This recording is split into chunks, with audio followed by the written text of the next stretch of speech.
Hello and welcome to the Quiet Cosmos. Before we begin our journey through the wonders of the solar system, please take a moment to like this video and subscribe to our channel so you never miss an adventure in space. We're about to embark on a peaceful exploration of the planets that orbit our Sun, and we'd love for you to join us on this journey. And of course, we'd love to hear from you. Where are you watching or listening from today? Are you on Earth, like us? Or perhaps you're dreaming of one day visiting Mars? Wherever you are, you're in for an experience that's as calming as it is fascinating, as we venture through the cosmos at a pace that allows you to relax, reflect, and learn. Now, sit back, take a deep breath, and let's begin. The planets of our solar system are waiting to reveal their secrets, each one a unique world with its own story to tell.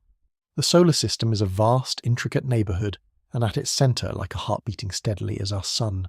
It is the Sun's gravity that binds everything within this cosmic family, from the closest scorched planet to the farthest icy body at the edge of the system.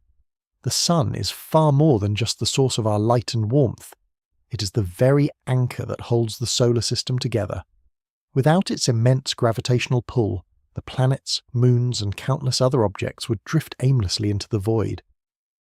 The solar system, which we call home, consists of a central star, our Sun, and all the objects that orbit it.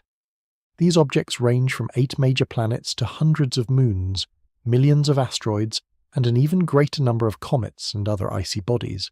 These different types of celestial bodies each play a crucial role in shaping the dynamic and ever-changing nature of the system. At the heart of it all, the Sun dominates the space around it.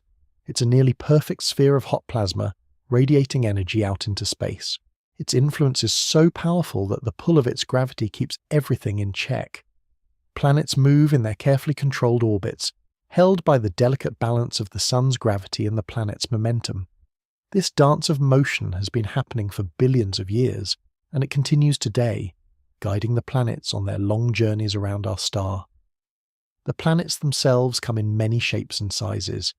We have 4 rocky inner planets, Mercury, Venus, Earth, and Mars, that are relatively small, dense, and made mostly of metal and rock. They lie close to the Sun, where the heat is intense and the conditions harsh. These are the worlds where surface temperatures can soar or plunge, and atmospheres, if present, are thin and fragile. Beyond these inner planets, in the cooler regions of the solar system, we encounter the gas giants and ice giants, Jupiter, Saturn, Uranus, and Neptune. These planets are far larger than the inner worlds, made up mostly of hydrogen, helium, and other gases. Their atmospheres are thick and turbulent. Their interiors are a mix of dense gases and ice, with massive storm systems that can last for centuries. Between these two groups of planets, we find a host of smaller objects. The asteroid belt, for example, sits between Mars and Jupiter, home to rocky bodies that are the remnants of the early solar system. These objects are the leftovers from a time when the planets were forming, and they offer us a window into the past. Far beyond the outer planets lies the Kuiper belt and the Oort cloud, regions filled with icy bodies, dwarf planets, and comets that are remnants from the early days of the solar system's formation. Understanding the solar system and the intricate relationships between its various components provides us with more than just facts about where we live. It helps us understand the very processes that shape planetary systems throughout the galaxy. Our solar system is a natural laboratory, a place where we can study the formation of planets, the effects of gravity, and the complex interplay of forces that influence the movement and behavior of celestial bodies. By studying these processes here, we can better understand how other solar systems form and evolve in different parts of the universe. It wasn't always easy to unravel the mysteries of the solar system. The first steps in understanding it began centuries ago with the work of scientists like Johannes Kepler, who, in the early 1700s, discovered the laws of planetary motion. His laws describe the way planets move in elliptical orbits, not perfect circles as was previously thought. These discoveries laid the groundwork for later scientists, such as Sir Isaac Newton, who explained how gravity governs the motions of celestial bodies.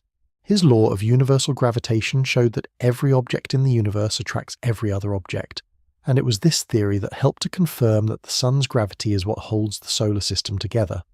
In more recent times, scientists like Peter Goldreich and Reinhard Genzel have deepened our understanding of solar system formation.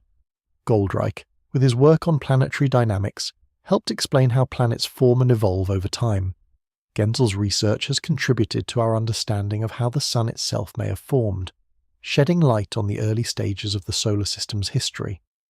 Their research, along with the work of countless other astronomers, has allowed us to piece together the grand story of how the Sun and its planets came to be. As we journey through the solar system, we begin to realize just how interconnected these celestial bodies are. From the smallest asteroid to the largest planet, each object's movements are influenced by the Sun's gravity, and in turn each object has an effect on those around it. The study of this delicate balance is crucial, not only to understanding our own solar system, but also to understanding the processes that govern planetary systems across the universe. So, as we begin our exploration of the planets, moons, and other fascinating bodies that make up our cosmic neighborhood, we are reminded of how much we still have to learn. The mysteries of the solar system, with its vast scale and endless variety, offer an endless source of inspiration and discovery. And with every new piece of information, we move one step closer to unlocking the full story of how our solar system, and perhaps even life itself, came to be. The birth of the solar system began in a cold, dark region of space, where gas and dust slowly came together, creating a nebula, a vast cloud of material that would eventually give rise to everything we know today. This process of formation, though mysterious, follows some fundamental principles of physics and astronomy. Over time, gravity began to pull the gas and dust particles together, causing the cloud to collapse inward. As the particles gathered, they began to heat up, and this heat, combined with the pressure of the collapsing material, set the stage for the birth of our Sun and the planets that would orbit it. At the heart of this process is the principle of gravitational collapse. Essentially, gravity pulls everything toward the center, and as the cloud contracts, it begins to spin faster, like an ice skater pulling in their arms. This spinning motion led to the formation of a disc-shaped structure, where most of the material gathered in the center, forming a dense, hot core. This core would eventually become our Sun, while the outer parts of the disk would become the planets, moons, and other objects in the solar system. This process is known as the nebular hypothesis, a theory that dates back to the work of Immanuel Kant and Pierre-Simon Laplace in the 18th century. The Sun's formation wasn't a peaceful event, however. The surrounding nebula, composed of hydrogen, helium, and trace amounts of heavier elements, was disturbed by external forces. One of the most significant of these forces was the explosion of a nearby star, a supernova. When a star explodes, it sends shock waves through space, compressing the surrounding gas and dust, causing new areas of the nebula to collapse. This is thought to have triggered the formation of our solar nebula. The supernova itself could have been responsible for enriching the material in the nebula with heavier elements like oxygen, carbon, and iron. This idea is supported by the research of Fred Hoyle, who along with other scientists suggested that supernovae played a key role in creating the elements necessary for life. As the nebula continued to collapse, a protostar began to form at the center. This was the precursor to the Sun, a dense, hot mass of gas. Over time, the pressure and temperature at the core of this protostar became so intense that nuclear fusion began. This process, where hydrogen atoms fused to form helium, releasing vast amounts of energy, marked the birth of the Sun, which began to shine and exert its gravitational pull on the surrounding material. Meanwhile, in the outer regions of the nebula, the material didn't just collapse into a star. Instead, the dust and gas began to form clumps, and these clumps collided with one another, growing larger over time. This process, called accretion, gradually formed the planets. The smaller particles stuck together, forming larger and larger objects, planetesimals. These planetesimals were the building blocks of the planets, and their collisions led to the formation of the larger bodies we see today. While the Sun formed in the center of the nebula, the planets didn't just form wherever they happened to be.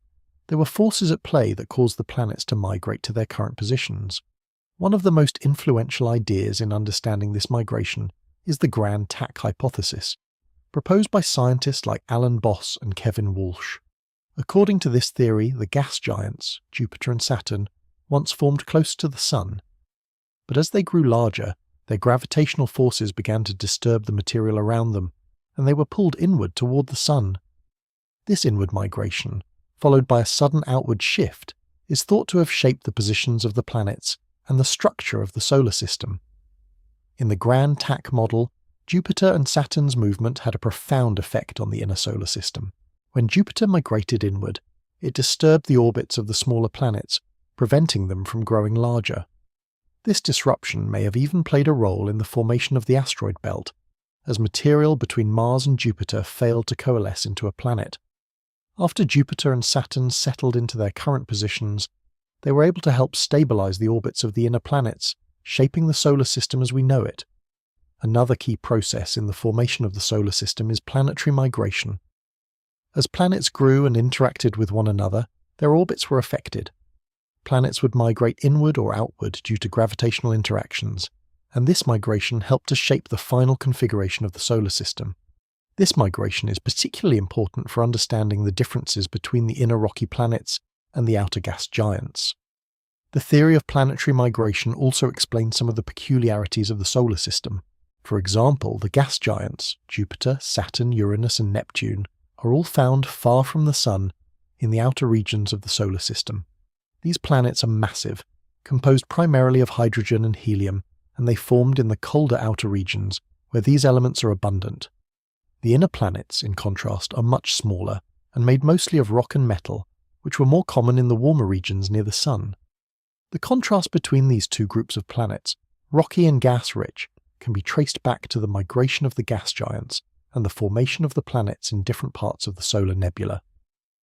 While the core accretion model explains how planets form by the accumulation of smaller objects, it is also essential to understand that this process didn't happen evenly across the solar system. The planets formed in different environments, with different conditions affecting their growth. The inner planets formed closer to the Sun, where it was too hot for gases to condense, so they are made of rock and metal. The outer planets, on the other hand, formed farther from the Sun, where it was cooler, allowing them to collect large amounts of gas and ice, giving them their massive sizes. The process of planetary formation is still an ongoing subject of study, with many details yet to be fully understood. However, the work of scientists like Nathalie Alibert, Bruce Drain, and Alan Boss has helped us piece together a picture of how the solar system came to be. Their research has shown that the solar system's formation was a complex, dynamic process that involved interactions between gravity, material properties, and planetary migration. This process led to the development of a solar system that is both familiar and strange, with its mixture of rocky inner planets and gas-rich outer giants. These processes, the birth of the Sun, the formation of the planets, and the migration of the gas giants, help define the structure of our solar system. The result is a solar system with two distinct regions, the small, rocky inner planets and the massive gas-rich outer planets. Understanding how these regions formed and how they evolved helps us appreciate the delicate balance that exists in our cosmic neighborhood. And as we continue to explore the solar system, we may uncover even more about the forces that shaped it and the mysteries it still holds. The inner planets of our solar system, Mercury, Venus, Earth, and Mars, are the rocky worlds that orbit closest to the Sun. These planets, though similar in some ways, each tell a unique story of formation, evolution, and the conditions that define their surfaces and atmospheres. While the gas giants like Jupiter and Saturn are massive and distant, the inner planets are much smaller and more diverse, shaped by their proximity to the Sun and the forces at play in those early years of the solar system. Mercury, the closest planet to the Sun, is a world of extremes. With no atmosphere to speak of, Mercury experiences the most extreme temperature swings in the solar system. On its sun-facing side, temperatures can soar up to around 435 degrees Celsius, while on the dark side, temperatures can plunge to minus 190 degrees Celsius. Its lack of atmosphere means there is no way to retain heat or distribute it evenly across the surface. The planet's surface is scorched by the Sun, but it is also battered by constant impacts from meteoroids, giving it a scarred, cratered appearance. These extreme conditions make Mercury inhospitable, but they also make it an interesting object of study. Scientists have learned much about planetary formation by studying Mercury's surface, which is believed to have experienced little geological activity in recent history, allowing scientists to look back into its early history. Moving a little further out from the Sun, we reach Venus, a planet that has fascinated scientists for centuries. Venus is often called Earth's twin because of its similar size and mass, but its conditions could not be more different. The atmosphere of Venus is thick with clouds of sulfuric acid and carbon dioxide, creating a runaway greenhouse effect that traps heat, raising surface temperatures to a blistering 460 degrees Celsius, hotter than the surface of Mercury, despite being farther from the Sun. The atmospheric pressure on Venus is 90 times greater than Earth's, equivalent to the pressure found deep in Earth's oceans. This crushing pressure and extreme heat make the surface of Venus uninhabitable. The study of Venus is key to understanding climate change, both on other planets and on our own. In particular, the runaway greenhouse effect on Venus offers important lessons about the delicate balance required to maintain a planet's surface temperature. David Grinspoon, a leading expert on Venus, has explored the idea that Venus might once have had conditions suitable for liquid water on its surface. However, as the Sun's brightness gradually increased, Venus's runaway greenhouse effect intensified, boiling away any oceans and turning Venus into the hellish world it is today.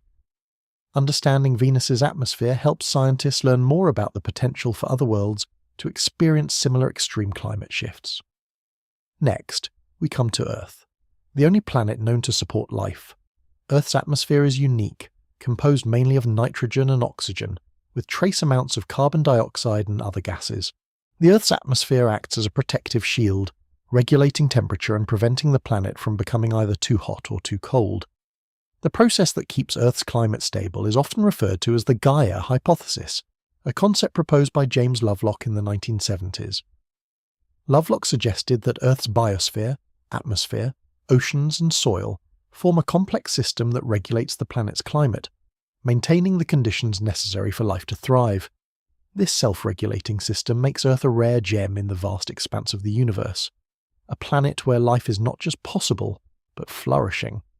What makes Earth's climate so stable? Part of the answer lies in the interaction between the atmosphere and life. Plants and animals, through processes like photosynthesis and respiration, help regulate the amount of carbon dioxide in the atmosphere, a greenhouse gas that plays a key role in warming the planet. This interaction between life and the environment has created a feedback loop where the planet's conditions support life, and life in turn helps to maintain those conditions. Moving outward, we come to Mars, a planet that has long captured the human imagination. Mars is the fourth planet from the Sun, and like Earth, it has seasons, polar ice caps, and evidence of liquid water on its surface in the distant past. Today, Mars is a cold and barren world, with an atmosphere that is less than 1% the thickness of Earth's. Despite this, Mars has intrigued scientists for decades, primarily because of the possibility that life might have once existed there. In the 1970s, NASA's Viking landers set out to answer the question of whether life could exist on Mars. One of the scientists involved in the mission, Gilbert Levin, proposed that evidence for microbial life was actually found. While the official findings concluded that Mars was barren, Levin and others have suggested that the results were inconclusive and that Mars may have had life in its ancient past. Recent missions like NASA's Curiosity rover and Perseverance rover have continued the search for signs of past life, focusing on areas where ancient water once flowed.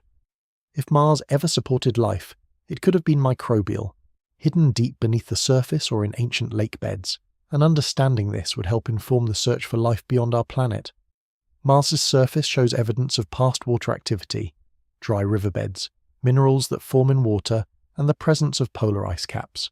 However, Mars has a very thin atmosphere, which means it can't retain heat very well, leading to average temperatures that hover around -60 degrees Celsius.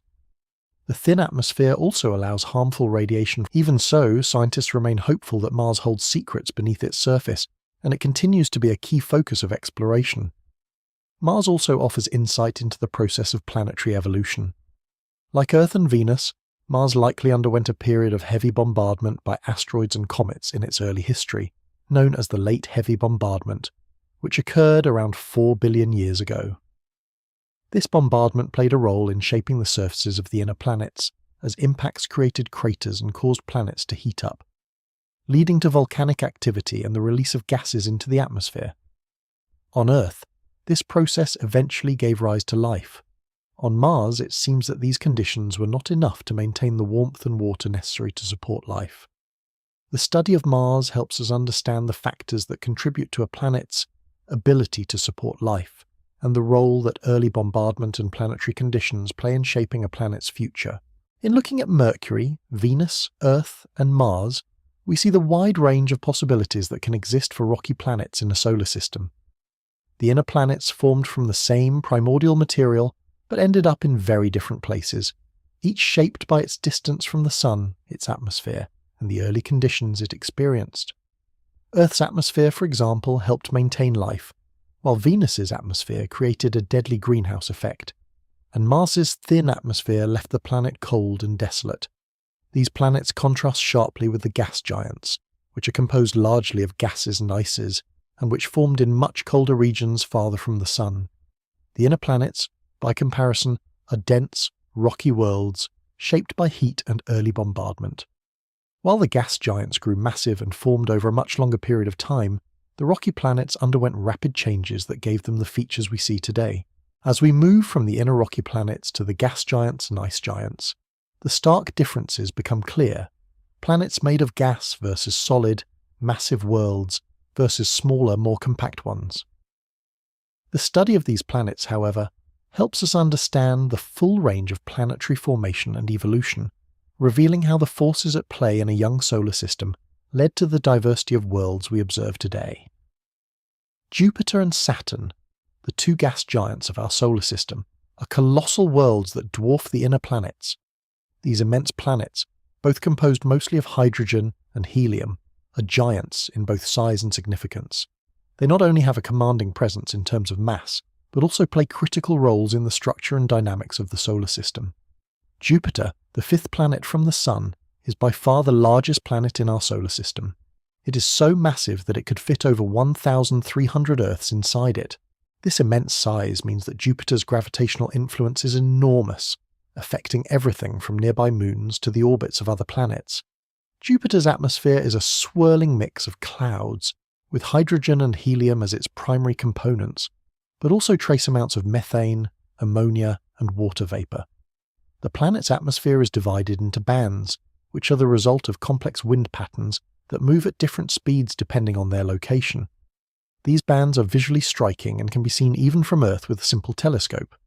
The darker bands, known as belts, contain sinking air that is cooler, while the lighter, brighter bands, known as zones, consist of rising, warmer air. One of the most iconic features of Jupiter is its Great Red Spot, a massive storm that has been raging for at least 400 years. This storm, which is roughly 1.5 times the size of Earth, is a swirling cyclonic feature located in the southern hemisphere of Jupiter. The Great Red Spot is remarkable not just for its size, but for its longevity. It is believed to have persisted for centuries, with some early telescopic observations dating back to the 1770s. The exact cause of the storm's red hue is still debated, but it is likely due to complex chemical reactions in Jupiter's atmosphere. Research by Scott Bolton and Ethan Vishniak has shown that this storm, despite its size, is just one of many storms that occur on Jupiter. The planet is constantly churning, with cyclones and anticyclones forming and dissipating all over its atmosphere. These storms create a dynamic environment, one that is constantly changing but deeply tied to the planet's powerful weather systems. Jupiter's influence extends beyond its atmosphere and into its fascinating collection of moons. It has over 70 moons, with 4 of them, Io, Europa, Ganymede, and Callisto, being particularly noteworthy. These moons are known as the Galilean moons after Galileo Galilei, who first observed them through a telescope in 1609. Each of these moons has its own unique characteristics. For example, Io, the closest of the 4, is the most geologically active body in the solar system, with hundreds of active volcanoes. Europa, on the other hand, has an icy surface that is thought to cover an ocean beneath, raising the exciting possibility of microbial life hidden deep within its waters. Ganymede, the largest moon in the solar system, is even larger than the planet Mercury, and it has a magnetic field which is unique among moons.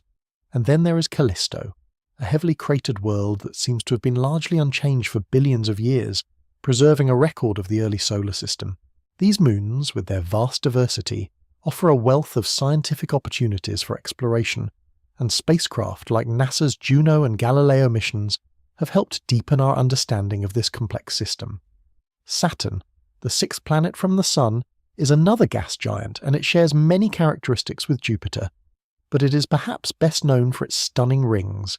Saturn's rings are made up of billions of particles, ranging from tiny grains of ice to larger chunks of rock and ice, and they stretch out over 200,000 kilometers, but they are incredibly thin, measuring only about 1 kilometer thick.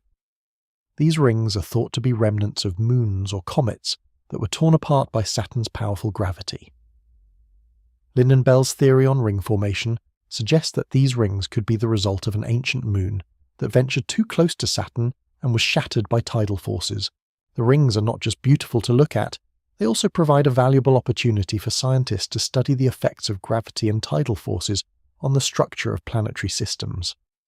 Saturn's atmosphere is similarly composed of hydrogen and helium, though it also contains ammonia, methane, and other gases. Like Jupiter, Saturn's atmosphere is divided into bands of cloud cover, but Saturn's bands are more subtle than Jupiter's. Saturn also has storms, including the famous hexagon storm at its north pole, a peculiar and perfectly shaped six-sided jet stream.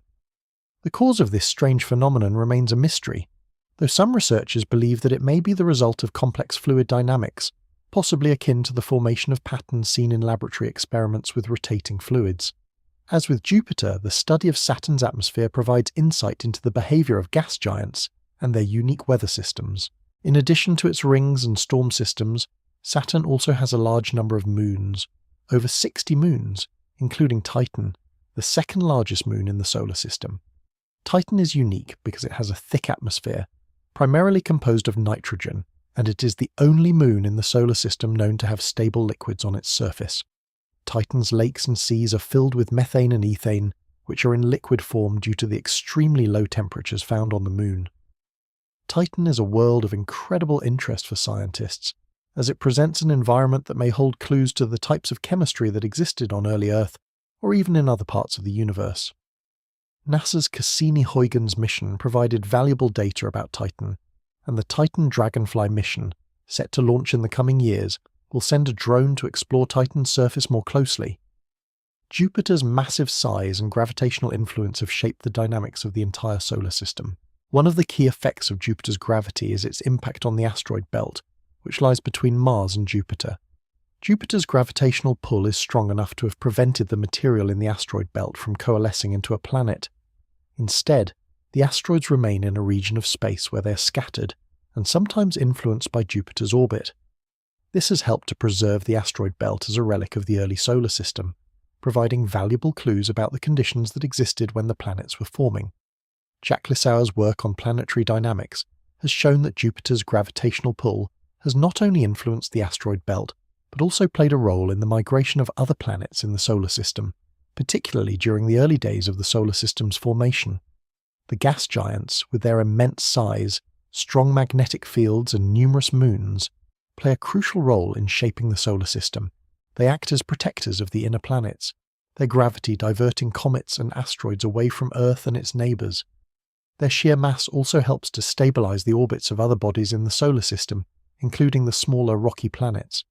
Without the gravitational influence of Jupiter and Saturn, the solar system would look very different, and the inner planets may have faced more frequent collisions. As we move outward, beyond the gas giants, we encounter the ice giants, Uranus and Neptune. These planets, though similar in some respects to Jupiter and Saturn, have their own unique features and characteristics. The differences between the gas giants and the ice giants help to illustrate the variety of conditions that can exist in planetary systems. Uranus and Neptune, the two ice giants of our solar system, are fascinating worlds that offer a stark contrast to the gas giants like Jupiter and Saturn. While they share some similarities with their larger cousins, these planets are distinct in their composition, appearance, and behaviour. Their differences make them an important piece of the puzzle when it comes to understanding the diversity of planets that can form in a solar system. Both Uranus and Neptune are primarily composed of hydrogen and helium, but unlike Jupiter and Saturn, they contain a higher proportion of ices, water, ammonia, and methane. These compounds, which are found in gaseous or frozen forms, give the ice giants their name. The higher amounts of ices contribute to their unique colour, a blue-green hue, which is most noticeable on Neptune. This distinct colour comes from methane in their atmospheres, which absorbs red light and reflects blue and green wavelengths. If you were to look at these planets through a telescope, you would see vibrant shades of blue, particularly on Neptune, which is known for its strikingly rich deep colour. While both planets are similarly distant from the Sun, Uranus being the 7th planet and Neptune the 8th, their climates are very different. Uranus, despite being farther from the Sun, is the colder of the two. Its temperature is uniformly low throughout its atmosphere, with the average temperature reaching around -214 degrees Celsius. This icy world is composed mostly of a dense atmosphere of hydrogen and helium, but its low temperature gives it a featureless appearance. It is often referred to as a cold and quiet planet, with relatively little atmospheric activity compared to Neptune. Neptune, however, is a more dynamic world. Although it is farther from the Sun than Uranus, Neptune has higher internal temperatures and displays some of the strongest winds in the solar system. These winds can reach speeds of up to 2,000 kilometers per hour, and they create violent storms, including Neptune's Great Dark Spot, a storm similar to Jupiter's Great Red Spot. What makes Neptune's atmosphere even more intriguing is its retrograde rotation. Unlike most of the planets in the solar system, which rotate counterclockwise, Neptune rotates clockwise in the opposite direction. This peculiar rotation may be the result of the planet's early history, or possibly the result of gravitational interactions with its moons or the surrounding debris in the outer solar system. One of the most captivating features of Neptune is its moon, Triton. Triton is unique, not only because it is one of the few moons that orbits its planet in the opposite direction of its planet's rotation, but also because it is believed to be a captured object, likely a dwarf planet or an object from the Kuiper belt that was caught in Neptune's gravity long ago. Triton has a thin atmosphere, composed mostly of nitrogen, and it is covered with ice and frozen nitrogen. It also has geysers, which shoot plumes of nitrogen gas into space, providing scientists with fascinating clues about the moon's interior and the potential for subsurface oceans. The study of Uranus and Neptune helps scientists understand the role of ice giants in the solar system's architecture. These planets may not have the massive gravitational influence of Jupiter or Saturn, but they still play an important role in shaping the orbits and characteristics of other bodies in the outer solar system. Their locations, just beyond the gas giants, mark the boundary between the more massive planets and the small icy bodies found in the outermost regions of the solar system, such as the Kuiper belt and the Oort cloud. One of the most intriguing aspects of the ice giants is the mystery surrounding their formation. James A.T. Rowe, an astrophysicist, has worked extensively on understanding the formation of these planets. He and other scientists have proposed that Uranus and Neptune may have formed much closer to the Sun and later migrated outward due to the gravitational interactions with Jupiter or other bodies in the early solar system. This migration could have been a key factor in the current positions of these planets, and it could also explain the differences in their compositions. If Uranus and Neptune originally formed in a warmer region, they might have accumulated more hydrogen and helium, which they would have lost during migration, resulting in the ice-dominated compositions we see today. The axial tilt of Uranus is another fascinating feature that sets it apart from all other planets in the solar system. Uranus has an extreme tilt of about 98 degrees, meaning it essentially rolls around the Sun on its side. Unlike other planets that spin more upright, this tilt may have been caused by a massive collision with another planetary body during the early days of the solar system, an impact powerful enough to shift its rotation to this extreme angle. Alessandra Morbidelli and other researchers have studied this theory in depth, exploring how large impacts and gravitational interactions with other objects could explain the planet's peculiar tilt. This unique feature leads to extreme seasons on Uranus, with long periods of constant sunlight or darkness at the poles, lasting for about 21 Earth years. Despite their many differences, Uranus and Neptune share a number of features, including their similar sizes and densities. Both planets are much smaller than the gas giants and lack solid surfaces. Instead, their atmospheres gradually transition into dense, icy mantles and liquid layers beneath. These planets, along with their moons and rings, offer an intriguing glimpse into the diversity of planetary types that can exist in a solar system.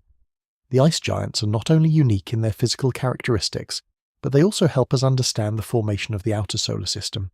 They occupy an important position in the balance of gravitational forces and play a role in shaping the orbits of smaller bodies, such as the Kuiper belt objects and the distant comets that periodically visit the inner solar system. These planets may also hold the key to understanding the potential for life beyond Earth. The conditions on moons like Triton and Europa suggest that beneath the icy shells of these moons, liquid water could exist, an essential ingredient for life as we know it. As we continue to study Uranus and Neptune, both through space missions and ground-based telescopes, we learn more about how planets like these form, evolve, and interact within the greater context of the solar system. Their icy composition and extreme weather patterns remind us that the universe is full of diverse environments, each with its own set of rules and possibilities. And while the gas giants dominate the inner regions of the outer solar system, it is the ice giants that mark the transition to the farthest reaches, where the small but significant bodies of the Kuiper Belt and Oort cloud await further exploration.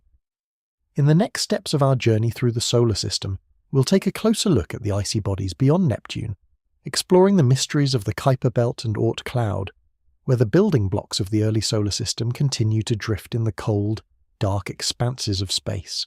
Beyond the orbit of Neptune lies a vast and mysterious region of space known as the Kuiper Belt.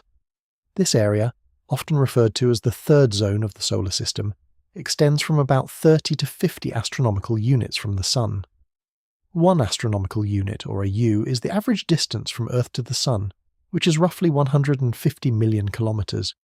The Kuiper Belt is filled with countless small icy bodies, including comets, asteroids, and dwarf planets, which are remnants from the early days of the solar system's formation. The Kuiper Belt is often compared to the asteroid belt between Mars and Jupiter, but it's far larger and far more distant. The objects in this region are thought to be leftover building blocks that never coalesced into full-fledged planets, likely due to the gravitational influence of Neptune. These objects are rich in volatile compounds, including water, methane, and ammonia, and they give us a glimpse into the conditions of the early solar system when it was still forming. One of the most famous objects in the Kuiper Belt is Pluto, once considered the 9th planet in our solar system. However, in 2006, Pluto was reclassified as a dwarf planet by the International Astronomical Union. Since then, many other similar objects have been discovered in the Kuiper Belt, including Eris, a dwarf planet that is even larger than Pluto. These discoveries, particularly by astronomer Mike Brown, have reshaped our understanding of the outer reaches of the solar system. Brown's work, along with that of other researchers, has revealed that the Kuiper Belt is not just a single collection of objects, but rather a diverse and dynamic region filled with a wide variety of icy bodies. But the Kuiper Belt is not the only distant region of the solar system that has intrigued scientists. Far beyond it lies the Oort cloud, a much more distant and largely hypothetical area, named after the Dutch astronomer Jan Oort, who proposed its existence in 1932. The Oort cloud is thought to be a vast spherical shell of icy bodies that surrounds the solar system, extending up to 100,000 astronomical units from the Sun. Unlike the Kuiper Belt, which lies mostly within the plane of the solar system, the Oort cloud is believed to surround the entire solar system in all directions. It is home to countless comets that, when disturbed, can be sent spiraling inward toward the inner solar system. The comets that come from the Oort cloud are typically classified as long-period comets, those with orbits that take them more than 200 years to complete. These comets are thought to have originated in the cold, distant regions of the solar system and, when perturbed by passing stars or other gravitational forces, they are sent on their long journeys toward the Sun. The work of astronomer David Jewitt has been instrumental in studying these long-period comets, helping us understand their composition, origins, and behavior. Long-period comets provide scientists with valuable insights into the early solar system, as they are believed to be some of the most primitive objects containing material that has remained relatively unchanged since the formation of the solar system. Comets, in general, are fascinating objects because they are often thought to be the leftover building blocks of the early solar system, pieces of ice and dust that never coalesced into planets. When these comets approach the Sun, the heat causes the ices to vaporize, creating the bright tails and comas that make them so striking. The study of comets can tell us a lot about the conditions that existed in the solar system's infancy. Some scientists even hypothesize that comets may have played a role in bringing water and organic molecules to Earth, potentially providing the building blocks for life. This idea, known as panspermia, suggests that comets could have been the carriers of life's fundamental ingredients, whether in the form of amino acids, simple sugars, or even microbial life. But the Kuiper Belt and the Oort cloud are not just interesting because of the comets and dwarf planets they contain. These regions also play an important role in our understanding of planetary formation. The objects in the Kuiper Belt, for example, represent the outermost region of the protoplanetary disk, the disk of gas and dust from which the solar system's planets formed. By studying the objects in the Kuiper Belt, scientists can gain valuable insights into the conditions that existed in the early solar system, as well as the processes that led to the formation of planets, moons, and other bodies. The Kuiper Belt also helps to explain the differences between the planets in the inner and outer regions of the solar system. The icy bodies of the Kuiper Belt are thought to be remnants of a time when the outer planets were still forming, and their gravitational interactions played a crucial role in shaping the distribution of material in the solar system. For example, the migration of Neptune outward is believed to have helped shape the Kuiper Belt by scattering some of the objects that would have otherwise formed into planets. One of the more exciting aspects of the Kuiper Belt is that, although we've learned a lot about it over the past few decades, there is still so much we don't know. The discovery of Pluto's moon Charon in the 1970s and the subsequent flybys of Pluto by NASA's New Horizons spacecraft in 2015 provided unprecedented data about Pluto and its place in the Kuiper Belt. However, the vast majority of the objects in this distant region remain unexplored. With modern telescopes and upcoming missions, such as the James Webb Space Telescope, scientists hope to learn much more about these distant bodies and the role they played in the early solar system. In addition to the Kuiper Belt and Oort cloud, we must also consider the dwarf planets and other small bodies that populate these regions. Objects like Haumea and Makemake, both located in the Kuiper Belt, provide insight into the diversity of bodies that exist beyond the traditional planets. Haumea, in particular, is notable for its unique elongated shape, caused by its rapid rotation and its system of moons, which suggests a complex history of accretion and collision. These distant regions, though largely unexplored, are crucial to our understanding of the solar system's formation and evolution. They serve as a time capsule, preserving remnants from the early days of planetary formation that have remained relatively unchanged. By studying the Kuiper Belt and Oort cloud, we can piece together the history of our solar system and learn more about the processes that shape the planets, moons, and other bodies we see today. As we continue to explore these distant realms, we not only deepen our understanding of the solar system's past, but also expand our knowledge of the universe. The search for life beyond Earth, for example, is closely tied to the study of these regions.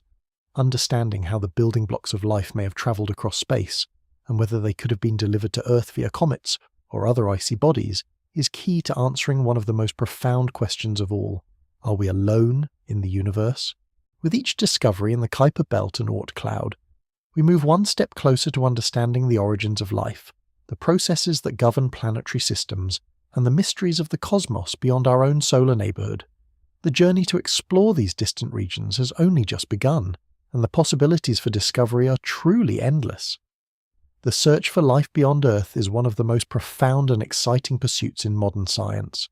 For centuries, humanity has gazed at the stars, wondering if we are alone in the vast expanse of the universe. Today, our understanding of life beyond Earth is shaped by several exciting avenues of research, ranging from the study of distant exoplanets to the exploration of our own solar system. A key area of focus has been the search for life on other planets and moons, particularly those in our solar system that may have conditions suitable for life, either in the past or in present-day environments. One of the most promising candidates in the search for extraterrestrial life is Mars. Mars, with its cold, dry surface, seems like an unlikely place for life. However, the red planet's history tells a different story. Mars was once a much warmer world, with a thicker atmosphere, and evidence suggests it had rivers, lakes, and even oceans. This ancient Mars, with liquid water on its surface, may have hosted microbial life long ago. Scientists have been particularly interested in examining Mars's surface and subsurface for signs of past or present life. The discovery of microbial life would revolutionize our understanding of life's potential to exist in other parts of the universe. The search for life on Mars took a significant leap with NASA's Viking landers in the 1970s, which performed experiments looking for signs of life. While the experiments returned inconclusive results, they ignited a wave of interest in Martian life. More recent missions, such as the Curiosity rover and Perseverance rover, continue to search for evidence of microbial life in the soil, rocks, and the ancient riverbeds of Mars. The evidence of methane in Mars's atmosphere, detected by the Curiosity rover, adds to the intrigue. Methane is often produced by biological processes on Earth, though it can also arise from non-biological processes like geological activity. The source of this methane remains a mystery, but its presence raises exciting possibilities for life on Mars, either past or present. While Mars is a prime candidate in the search for life, the moons of the gas giants also present exciting possibilities. Among the most intriguing of these moons are Europa, one of Jupiter's moons, and Enceladus, a moon of Saturn. Both of these moons are thought to harbour subsurface oceans, hidden beneath thick layers of ice. These subsurface oceans, kept warm by the moon's internal heat, may provide a stable environment for microbial life.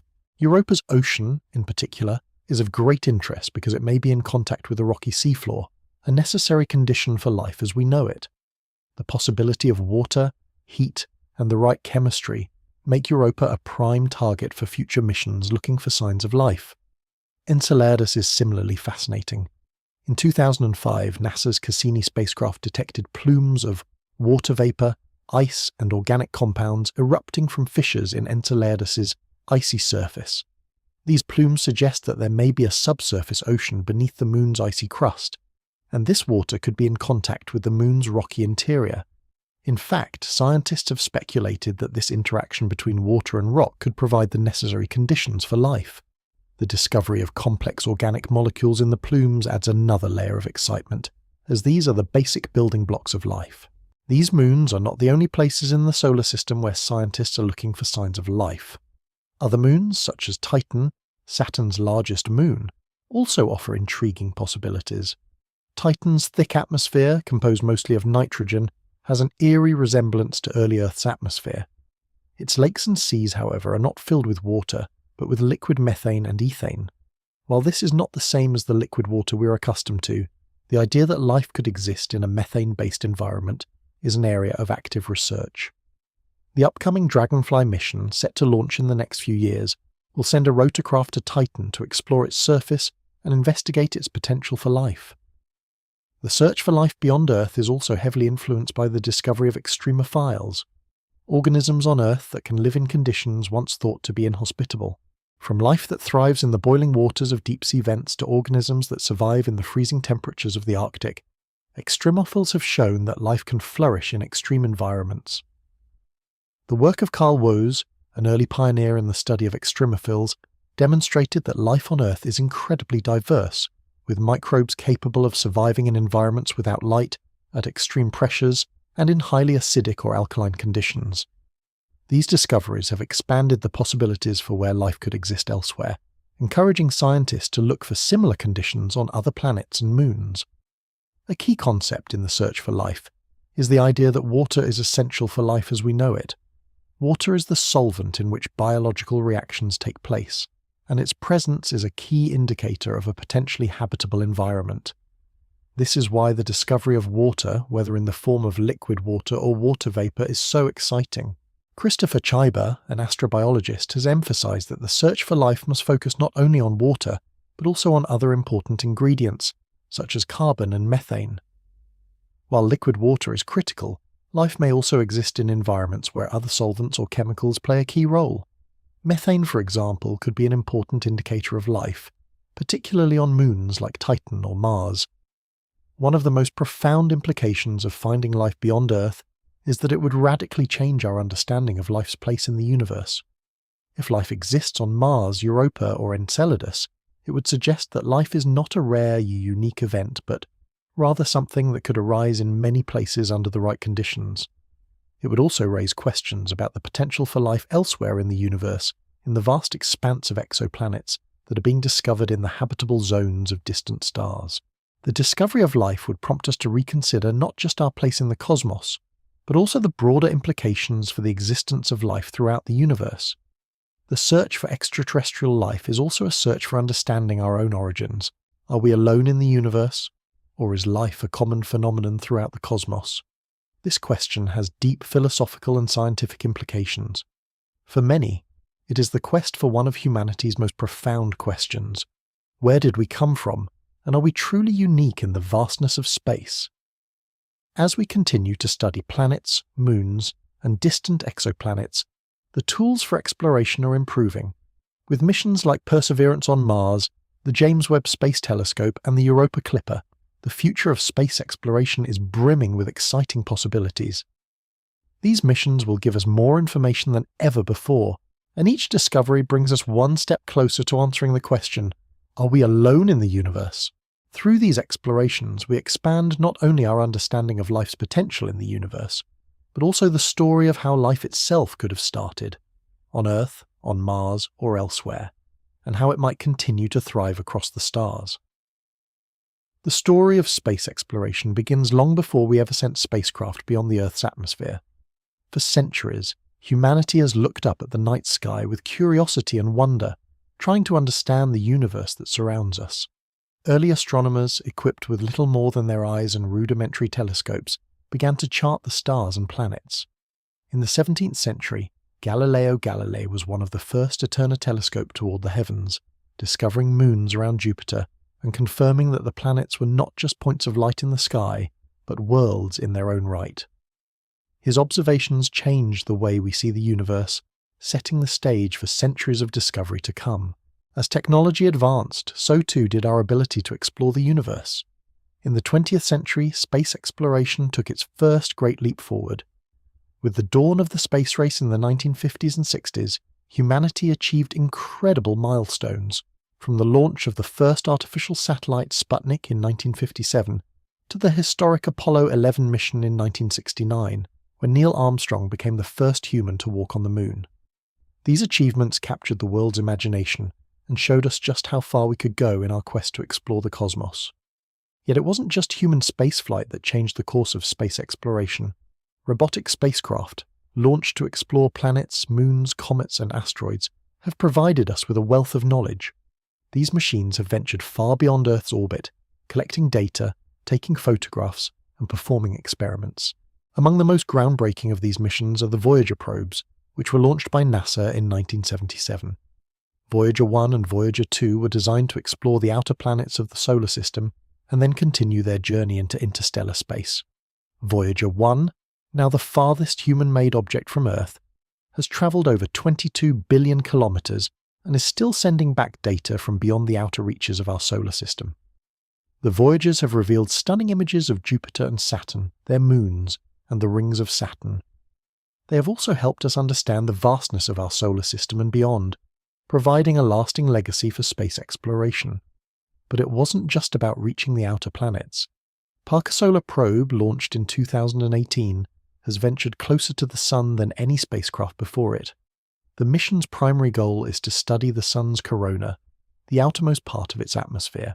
By getting closer to the Sun than ever before, Parker Solar Probe is gathering valuable data about the Sun's behaviour, which could help us understand space weather and its impact on Earth's atmosphere and technology. This mission marks a new era of solar exploration, bringing us closer to understanding our star and its influence on the solar system. Another important mission is the Juno probe, which entered orbit around Jupiter in 2016. Juno's mission is to study the planet's atmosphere, magnetic field, and internal structure. By measuring Jupiter's gravity and magnetic fields, Juno helps scientists learn about the planet's formation and its deep interior. The data collected by Juno also informs our understanding of other gas giants in the solar system and beyond. Jupiter's immense size and gravitational influence make it an essential part of the puzzle when it comes to understanding planetary dynamics. These missions, among many others, have revealed a wealth of information about our solar system. But it's not just the spacecraft themselves that have been instrumental in our understanding of the planets. The work of scientists like Carl Sagan, Sally Ride, and Bill Nye has been essential in interpreting the data sent back from these missions. Sagan, one of the most influential planetary scientists of the 20th century, was a driving force behind many of NASA's space missions, including the Voyager Golden Record, a message to any extraterrestrial intelligence that might come across the Voyager probes. His work on the atmospheric conditions of Venus and Mars helped shape our understanding of planetary climates and the potential for life elsewhere in the solar system. Sally Ride, the first American woman in space, was not just a pioneering astronaut, but also a physicist who contributed to the study of space science. After her spaceflight, Ride worked with NASA on missions to study the planets, particularly focusing on the Earth's atmosphere and the potential for life on other worlds. She was a passionate advocate for space exploration and education, inspiring generations of young people to pursue careers in science and technology. Bill Nye, often known as the Science Guy, has worked tirelessly to bring the wonders of space and science to the public. As a mechanical engineer and science communicator, Nye has used his platform to make complex scientific concepts more accessible, helping to inspire a new generation of space enthusiasts. His work continues to advocate for the importance of space exploration in understanding our place in the universe. Robotic space exploration has been vital in our efforts to understand the planets, especially those that are too far or inhospitable for humans to explore directly. The success of these missions relies on the combination of advanced technology, precise calculations, and the innovative work of scientists and engineers. These robots act as our eyes and ears in space, revealing new insights into the formation of the solar system, the history of our planets, and the potential for life beyond Earth. Looking ahead, space exploration is poised for even greater discoveries. In the near future, missions like Dragonfly, which is set to launch to Titan, Saturn's largest moon, in the mid-2020s, will provide us with unprecedented views of this fascinating world. Titan is one of the most intriguing places in the solar system, with its thick atmosphere, liquid lakes of methane, and complex organic chemistry. Dragonfly will explore Titan's surface, studying its atmosphere, geology, and potential for life. This mission will mark a significant step in exploring the outer moons of our solar system, offering insights into the processes that could support life in extreme environments. Other upcoming missions, such as the Europa Clipper and Mars Sample Return, will continue to push the boundaries of our understanding of the solar system. Europa, one of Jupiter's moons, is thought to harbour a subsurface ocean beneath its icy crust. The Europa Clipper mission will study this ocean and its potential to support life. Mars Sample Return, a collaboration between NASA and the European Space Agency, will send a mission to collect soil and rock samples from Mars and return them to Earth for analysis. This mission will help answer the long-standing question of whether Mars ever supported life. As we continue to explore the planets and moons of our solar system, the next frontier is the possibility of human exploration. While robotic missions have already uncovered a wealth of information, human spaceflight brings a unique set of capabilities, including the ability to conduct experiments, make real-time decisions, and experience these worlds firsthand. Missions to the Moon, Mars, and beyond are on the horizon, with organizations like NASA, SpaceX, and others leading the way. The potential for human exploration to change our understanding of the solar system is vast. It could unlock the mysteries of Mars's past, uncover the secrets of Europa's ocean, and provide new insights into how planets and life form. The future of space exploration is incredibly bright, with new technologies and missions allowing us to push farther into the cosmos than ever before. Whether through robotic explorers or human astronauts, the pursuit of knowledge will continue to inspire generations to come. The discoveries we make in the years ahead will not only shape our understanding of the solar system, but will also answer some of the most profound questions about the universe and our place within it. As we look to the future, the potential for human exploration of Mars and beyond is one of the most exciting frontiers in space exploration. For many years, scientists, engineers, and visionaries have dreamed of sending humans to Mars, and now, thanks to advancements in technology and a growing interest in space, this dream is on the verge of becoming reality. The idea of human missions to Mars has captured the public imagination, and several ambitious projects are underway to make this a reality. SpaceX, founded by Elon Musk, has become one of the key players in this journey. Musk's vision for the future involves establishing a permanent, self-sustaining human settlement on Mars. SpaceX's Starship spacecraft is at the center of this vision, designed to carry large numbers of people and cargo to Mars and other destinations in the solar system. The Starship project, which is still in the development phase, promises to make interplanetary travel more feasible and cost-effective. SpaceX aims to reduce the cost of space travel significantly, with the ultimate goal of making space exploration accessible not just to astronauts, but to ordinary people. Musk's ambitious plans have sparked much excitement, although there are many technical and logistical challenges that need to be addressed before such missions can happen. In parallel to SpaceX, NASA is also working on plans for human exploration of Mars, most notably through its Artemis program, which aims to return humans to the Moon and establish a sustainable presence there. This program is seen as a stepping stone toward future human missions to Mars. By returning astronauts to the Moon, NASA will gain valuable experience in long-duration space travel, surface operations, and the development of technologies that will be needed for Mars exploration. NASA's Orion spacecraft and space launch system are key components of this program, designed to transport astronauts beyond low Earth orbit. The Artemis program also aims to involve international partners and commercial companies, creating a collaborative approach to lunar and Mars exploration. In addition to these government-led missions, private companies like Blue Origin, founded by Jeff Bezos, are also working on technologies that could play a crucial role in space exploration. These efforts are likely to drive innovation, lower costs, and expand access to space in ways that were once unimaginable. Together, the contributions of both government agencies and private companies represent a new era of space exploration, one that promises to push humanity to new heights. However, the prospect of sending humans to Mars and beyond raises important questions about the long-term sustainability of such missions. One of the most intriguing ideas to emerge in recent years is the concept of terraforming, the process of making a planet habitable for humans. Mars in particular has been the focus of much attention when it comes to terraforming. With its similar day length and polar ice caps, Mars seems like a promising candidate for human colonization. However, the planet's atmosphere is too thin, and its surface is too cold for human life as we know it. Robert Zubrin, a leading advocate for Mars exploration, has proposed a theory for terraforming Mars that involves using the planet's existing resources to warm the atmosphere and create conditions suitable for life. Zubrin suggests that by releasing carbon dioxide from Mars's polar ice caps and underground reservoirs, we could create a greenhouse effect that would raise the planet's temperature and thicken its atmosphere. The process, he argues, could take decades or even centuries, but the idea of transforming Mars into a livable environment for future generations is a captivating one. Although terraforming Mars is still firmly in the realm of theory, the idea serves as a powerful reminder of the potential for human ingenuity to overcome challenges and make even the most inhospitable worlds habitable. Of course, the possibility of human colonization and terraforming raises ethical concerns.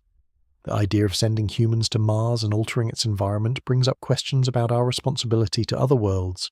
Stephen Hawking, the renowned physicist, was a vocal advocate for the exploration of space, but also warned about the dangers of humanity's reliance on Earth. He argued that spreading humanity across multiple planets could be essential for the survival of the human race. Hawking believed that Earth is vulnerable to catastrophic events, whether from natural disasters or human-made crises, and that establishing a permanent human presence on other planets could serve as a safeguard for our species. However, Hawking's thoughts on space exploration were not just about survival. They also touched on the ethical responsibility we have in our interactions with other planets. Should we attempt to colonize planets that may have their own ecosystems, even if those ecosystems are not like anything we are familiar with on Earth? This question is particularly relevant when we consider moons like Europa, where scientists are exploring the potential for subsurface oceans that might harbor microbial life. Should we avoid contamination of these environments and leave them untouched, or should we push forward in our quest to explore and colonize? This brings us to the issue of planetary protection, the effort to prevent the contamination of other planets and moons with Earth-based microbes. When we send spacecraft to other worlds, there is a risk that we might accidentally bring along bacteria or other microorganisms that could harm alien ecosystems, or worse, introduce earthly life to places where it could disrupt natural processes. NASA's Planetary Protection Office works to ensure that all missions to potentially habitable environments take every precaution to avoid contamination. Spacecraft that land on Mars or other planets undergo rigorous sterilization procedures to minimize the risk of bringing earthly bacteria along with them. This delicate balance between exploration and protection is a cornerstone of ethical space exploration, and it will continue to be an important consideration as humanity expands its reach into the solar system. Looking to the future, space exploration offers both immense promise and significant challenges. While the possibility of human missions to Mars and other planets excites us, it also reminds us of the immense responsibility we bear. The technology required to make these missions a reality is advancing at a rapid pace, and each step we take brings us closer to unlocking the secrets of the solar system. However, the ethical, environmental, and societal questions surrounding space exploration remain complex and unresolved. As we reflect on the remarkable achievements of the past, from the moon landing to the exploration of distant planets, we must also look ahead to what remains to be discovered. The future of the solar system is one of possibility, where human exploration, scientific discovery, and ethical considerations must work hand in hand to ensure that we not only reach for the stars, but do so with the wisdom and care that the vastness of space requires. Gravity is the invisible force that governs everything in the cosmos, shaping the orbits of planets, the motion of moons, and the paths of comets and asteroids. It's the fundamental force that holds the solar system together, ensuring that planets stay in their orbits and that the Sun, the central star, remains the anchor of our cosmic neighborhood.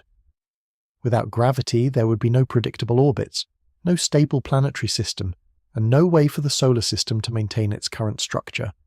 At the heart of understanding how gravity shapes the orbits of planets lies the work of Johannes Kepler, a German mathematician and astronomer who, in the early 17th century, discovered the laws that govern planetary motion.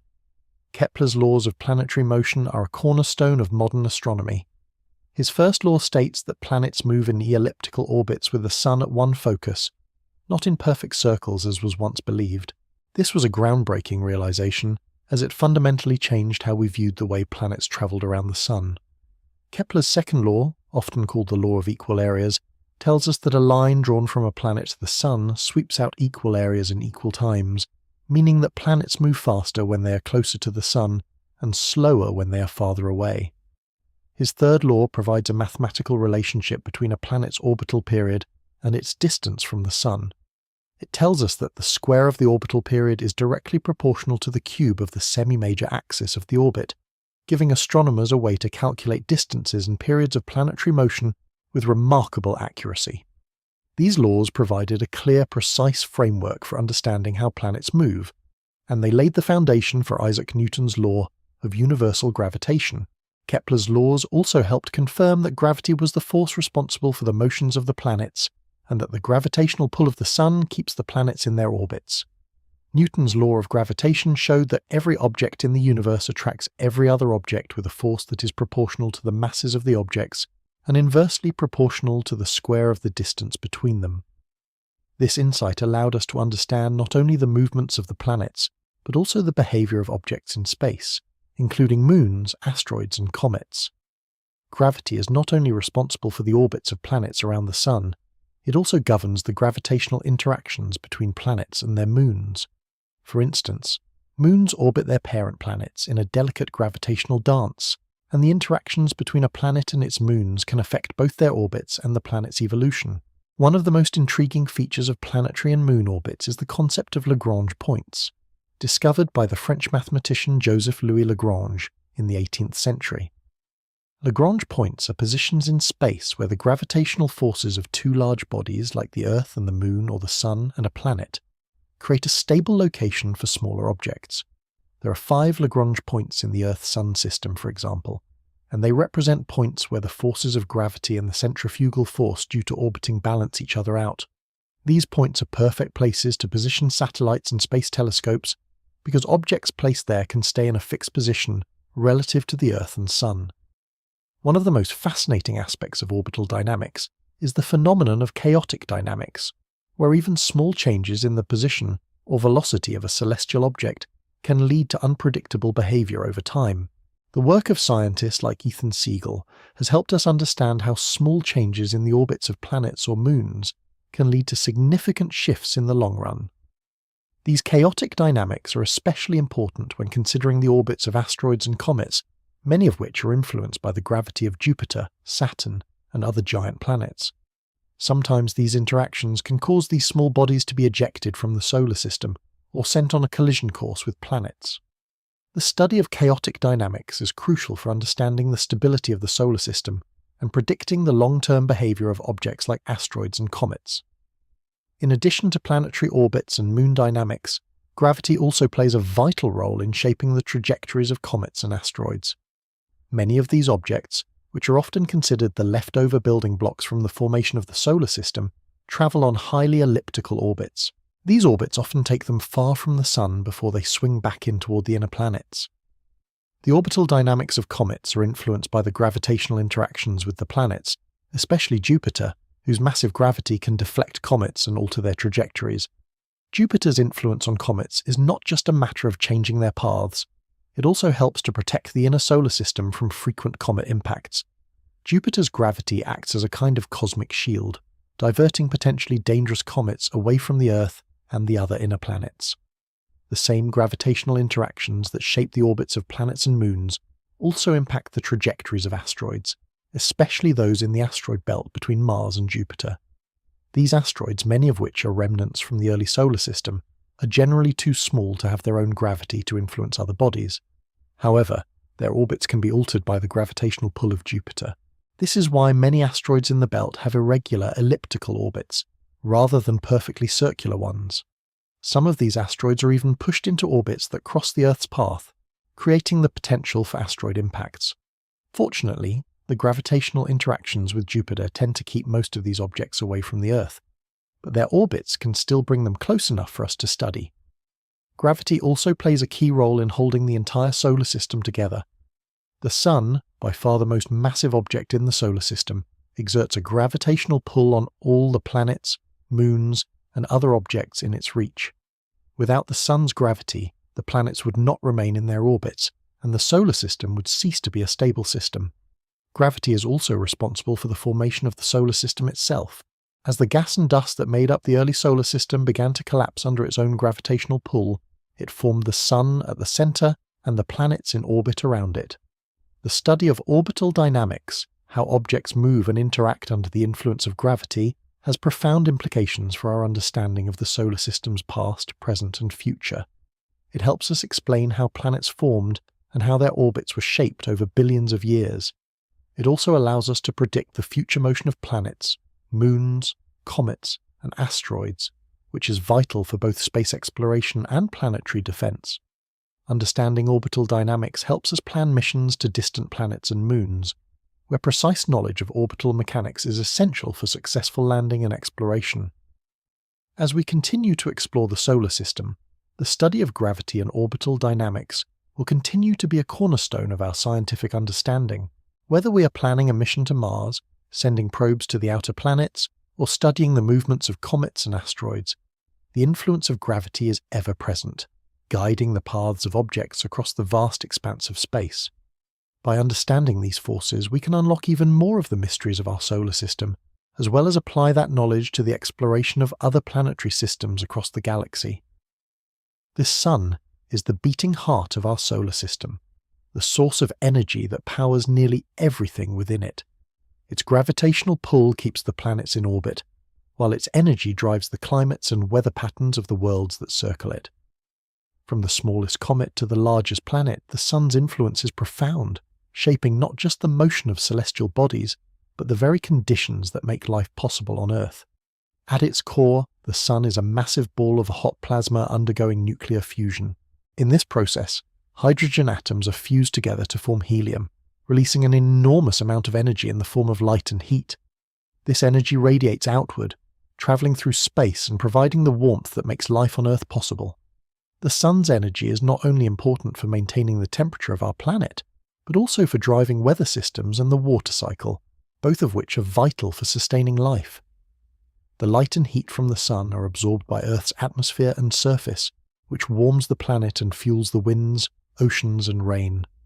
Solar radiation, the stream of energy emitted by the Sun, is a key factor in shaping the climates of planets within the solar system. Each planet receives a different amount of solar radiation, depending on its distance from the Sun.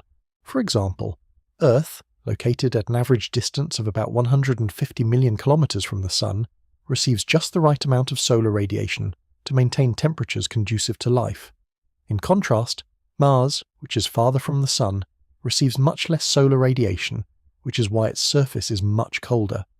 Venus, located closer to the Sun, receives more solar radiation, and its thick atmosphere traps this heat, causing a runaway greenhouse effect that results in surface temperatures hotter than Mercury, despite being farther from the Sun.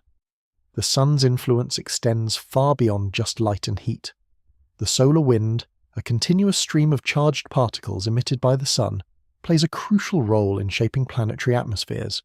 This wind, which consists mostly of electrons and protons, flows outward from the Sun and interacts with the magnetic fields of planets, On Earth, the solar wind is deflected by our planet's magnetic field, which acts as a protective shield, preventing the wind from stripping away the atmosphere. However, planets with weaker or no magnetic fields, such as Mars, are more vulnerable to the solar wind.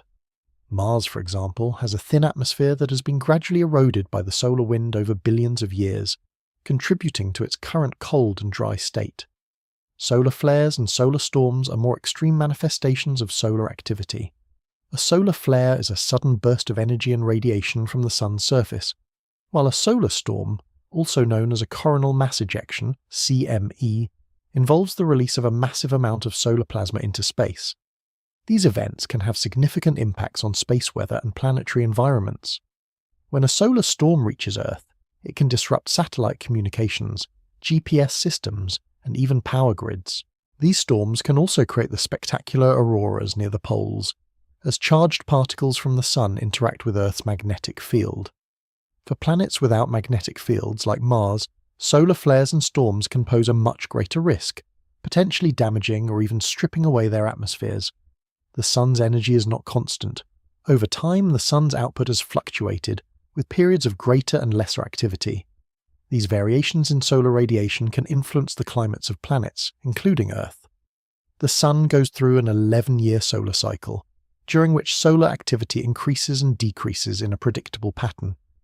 During periods of heightened solar activity, the number of sunspots, dark patches on the Sun's surface caused by intense magnetic fields, increases, and solar flares and CMEs become more frequent. This cycle has been linked to fluctuations in Earth's climate, though the effects are relatively small compared to other factors, such as greenhouse gas concentrations. Looking further into the future, we know that the Sun is not a permanent fixture in the sky.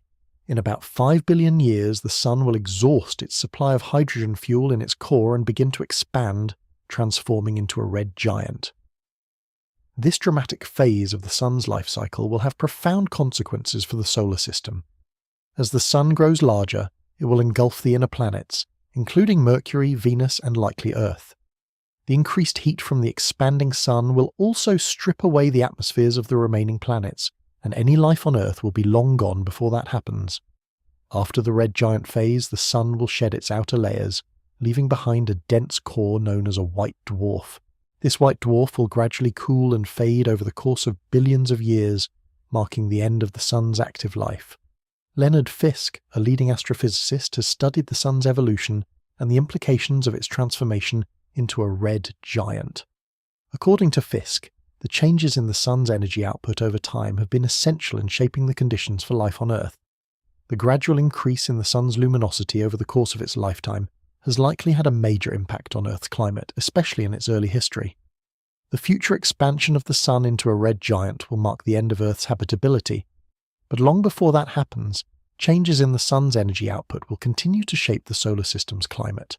The Sun's life cycle is a reminder of the dynamic nature of the universe. It's easy to think of stars as eternal, but in reality they are born, evolve, and eventually die, leaving their mark on the planets that orbit them. Understanding the Sun's past and future helps us better appreciate the delicate balance that makes life on Earth possible. It also provides valuable insight into the fate of other planetary systems across the galaxy.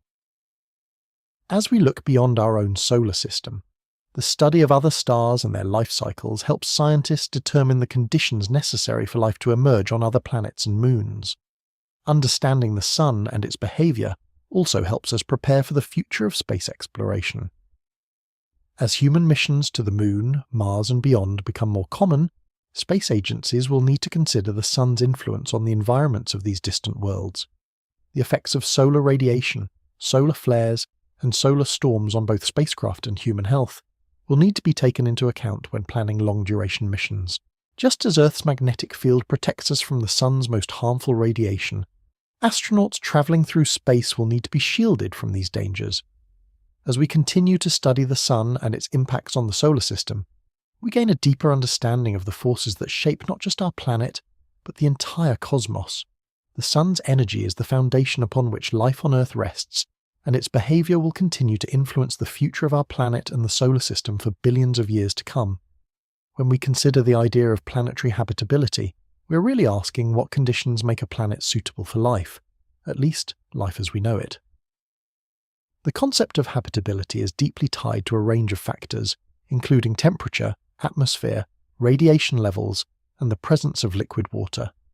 These elements, while critical for life on Earth, provide a useful framework for understanding whether other worlds might host life, or at least have the potential for it. First and foremost, a planet must be within what is known as the habitable zone of its star. The habitable zone is the region where the temperature is just right for liquid water to exist on the surface of a planet. If a planet is too close to its star, the heat would evaporate any water, turning the surface into a barren, scorched desert, like Venus. If it's too far from its star, the water would freeze into ice, much like Mars. The habitable zone is often referred to as the Goldilocks zone, where conditions are just right. This is where the search for habitable exoplanets often begins, planets that are located in the habitable zone of their star, where liquid water could exist. But temperature alone doesn't tell the full story. A planet also needs an atmosphere to maintain a stable environment. Earth's atmosphere, primarily made of nitrogen and oxygen, is crucial for regulating the planet's temperature. It acts like a blanket, trapping heat from the sun while allowing the right amount of energy to reach the surface. The atmosphere also protects Earth from harmful radiation and solar winds, which would otherwise strip away the planet's surface and make life difficult, if not impossible.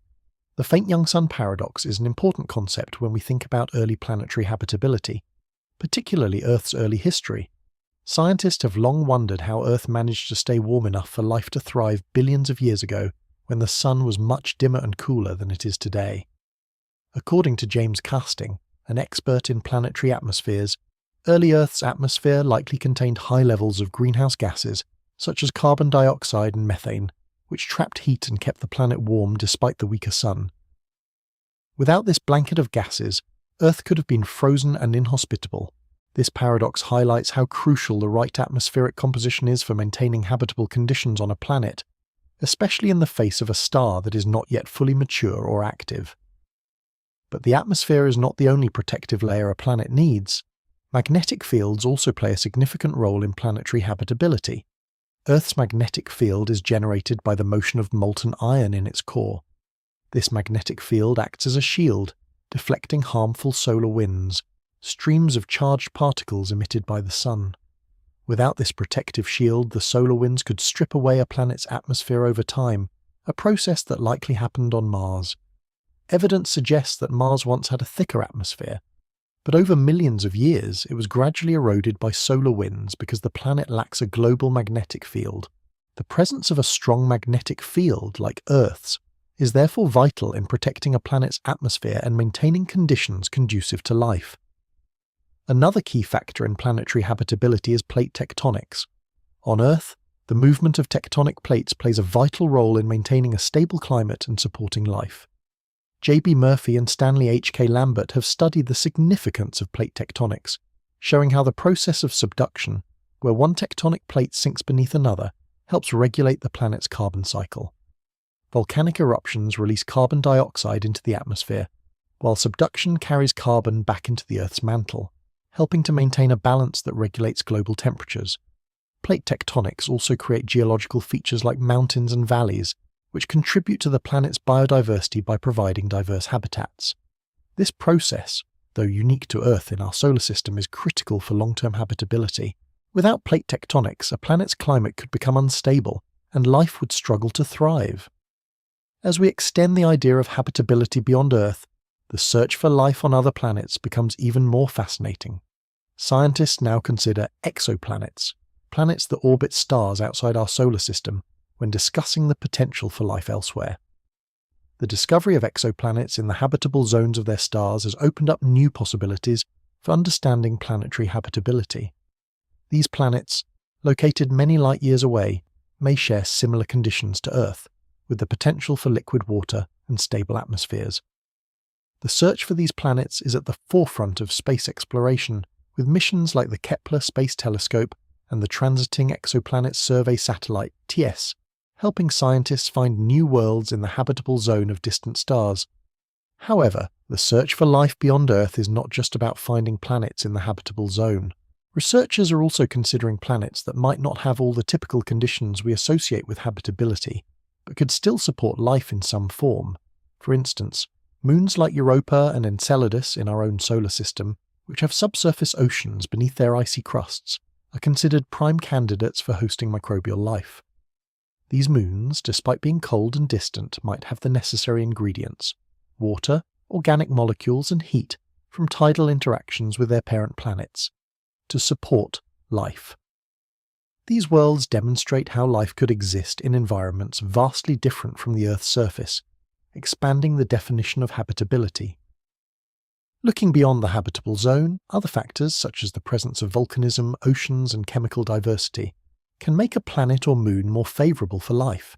For example, Titan, Saturn's largest moon, has lakes of methane and ethane on its surface, and its atmosphere has a complex chemistry that may support some form of life, albeit different from what we know on Earth. The study of these extreme environments on Earth, such as those inhabited by extremophiles, organisms that thrive in high-pressure, high-temperature or high-acid environments, also helps scientists understand the potential for life in such environments beyond Earth. Ultimately, the study of planetary habitability helps us think about the future of human exploration. If we one day colonize another planet like Mars, we'll need to understand not only how to survive on a different world, but also how to make that world livable for future generations. Will we be able to terraform planets like Mars, altering their atmosphere and climate to suit human needs? Or will we have to rely on advanced technologies and habitats to protect ourselves from harsh conditions? These questions are at the heart of the future of space exploration. In the search for life beyond Earth, the key is recognizing that habitability is not a single set of conditions, but a range of possibilities. By studying the factors that make Earth habitable, we expand our understanding of what makes a planet or moon suitable for life, and begin to look at the broader universe with new eyes. The search for life on other worlds is not just about finding something like Earth. It's about discovering the many different ways in which life might exist, and how we might one day reach out to touch those distant worlds. Planetary differentiation is the process through which a planet develops distinct layers, core, mantle, and crust, based on its size, composition, and the physical processes occurring within it. This process is a fundamental aspect of planetary formation, and it plays a crucial role in determining the structure and behavior of a planet. Differentiation occurs as planets evolve from a molten state to solidify into distinct layers, with denser materials sinking to form the core and lighter materials rising to form the crust. The concept of planetary differentiation began to take shape in the early days of modern geology, but it was refined significantly in the 20th century. The theory of planetary accretion, which describes how planets form from the gradual accumulation of dust, gas, and other small particles, helps explain why differentiation happens. As material in the protoplanetary disk clumps together to form a planet, gravitational forces cause the object to heat up, often reaching temperatures high enough to melt the materials inside. This allows denser elements like iron and nickel to sink toward the center, forming the core, while lighter elements, like silicon and oxygen, rise to form the mantle and crust. Richard O'Connell and William B. Hubbard were two key researchers whose work on planetary differentiation advanced our understanding of the processes that shape a planet's internal structure. O'Connell's studies on the cooling and solidification of planetary interiors helped establish a more detailed model of how a planet's core and mantle develop. Hubbard's contributions were instrumental in refining our understanding of the heat flow inside planets, and how the size and composition of a planet influence its thermal evolution. One of the primary forces driving differentiation is planetary accretion, the gradual accumulation of matter that eventually forms a planet.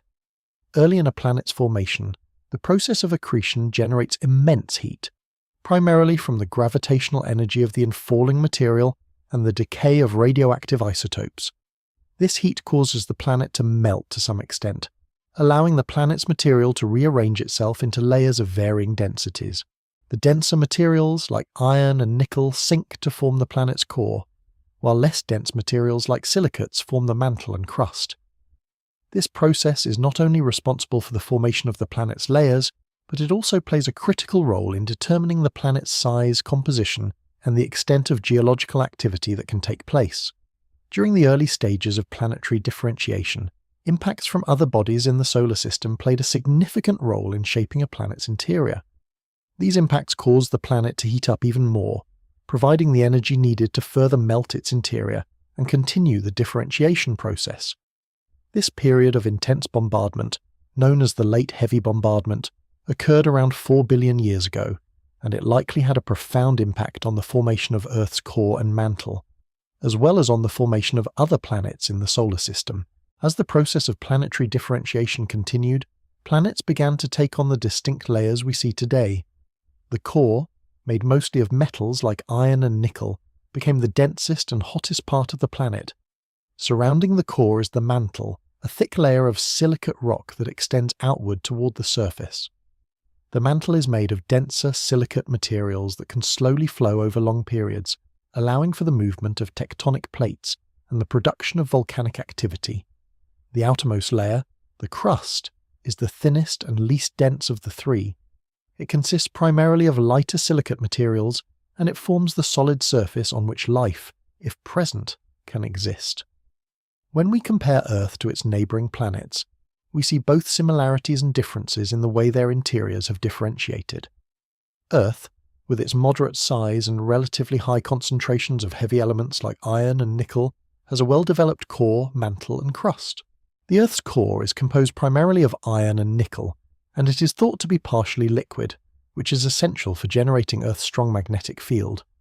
This magnetic field is a byproduct of the motion of electrically conductive material within Earth's liquid outer core, and it plays a crucial role in protecting Earth from harmful solar radiation and cosmic rays.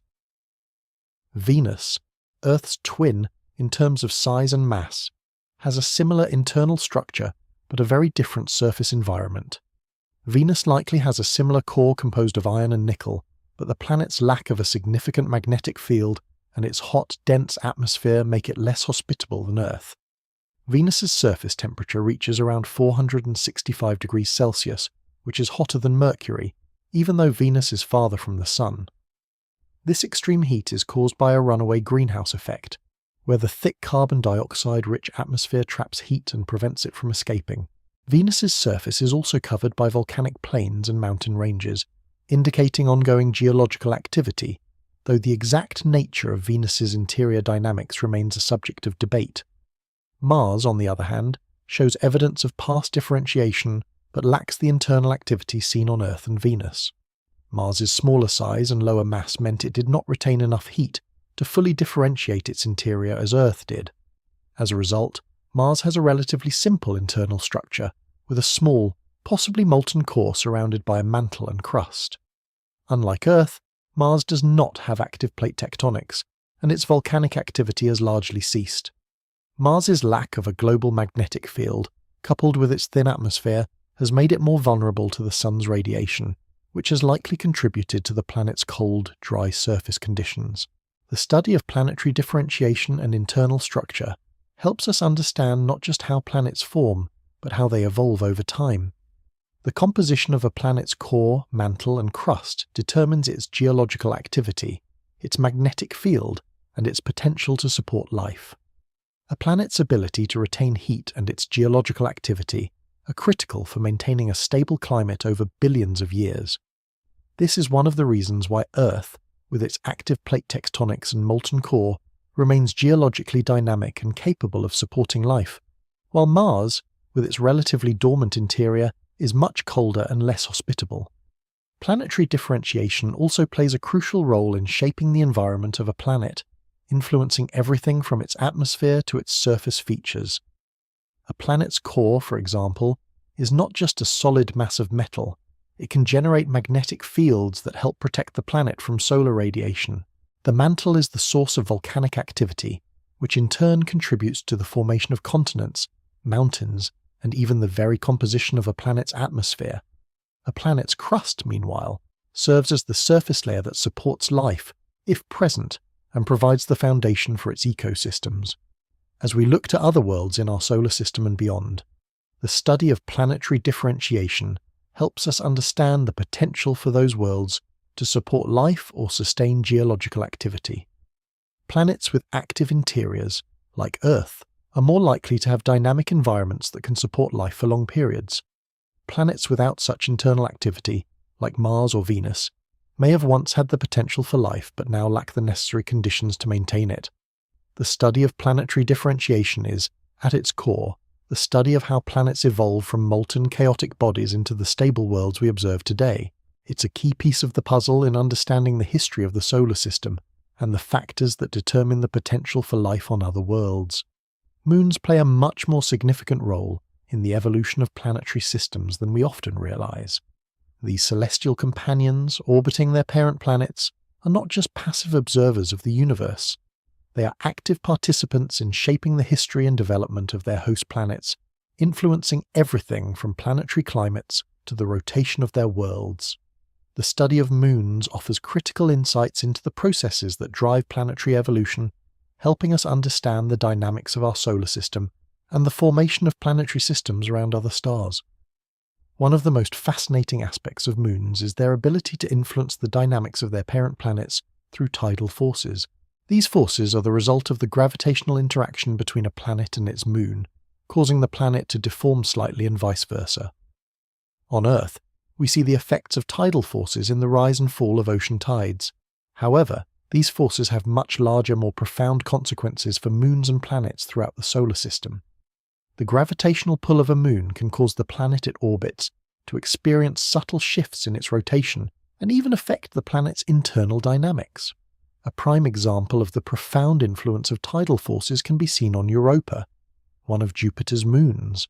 Europa is unique in that it is believed to have a vast subsurface ocean hidden beneath its icy crust.